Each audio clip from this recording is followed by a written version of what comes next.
नाही, माझा गैरसमजचा विषयच नाहीये. तुम्ही विचार करा, आदरणीय आमचे नेते ब्रह्मण्णा पाटील साहेब 50 वर्ष राजकारण करून 140 डेऱ्यांच्या वरती जाऊ शकत नाहीत. ते प्रामाणिकपणे काम करून एवढे उभे.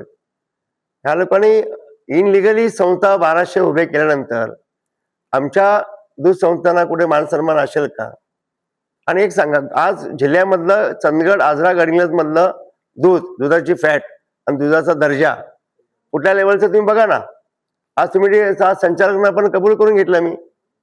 आज त्याला 65% आमचा जो दर्जा आहे, तर आम्हाला तो मानसन्मान दिला जातो का? नाही दिला जात. आम्हाला आमचे संचालक बॉडी दिलेत का? नाही दिले गेले. आमचे कामगार भरतीमध्ये आमचा अधिकार आहे का? नाही दिला गेला. रूटमध्ये आमचा आहे का? नाही. आमचा फक्त वापर होतो ना. आणि अशा जर संस्था आम्ही त्यांना ह्या रजू झाल्या, तर मग आम्हाला कुणालाच न्याय मिळणार नाही ना. मी तर संचालक बॉडीमध्ये मला कुठला इंटरेस्ट नाही आहे की मला संचालक व्हायचं अपेक्षा नाही आहे. फक्त हे होऊ नये आणि चंदगड, आजरा, गडिंग्लज, उत्तूर आणि काही भागातले नागरिकांवर अन्याय होऊ नये. ज्या शेतकरी कुटुंबातून आपल्या दूध डेअरी, हाच मला माझा प्रश्न होता. त्या प्रश्नाला मागे लावून आम्ही ते काम केलं. ते कोण सभासदाने करायचं काय शिवाय लोकांना? पण 2 दिवसापूर्वीच तुम्ही आभार मानले होते, ती काही बोललेली नाही म्हणून. पण व्यक्तिगत टीका केली जाते.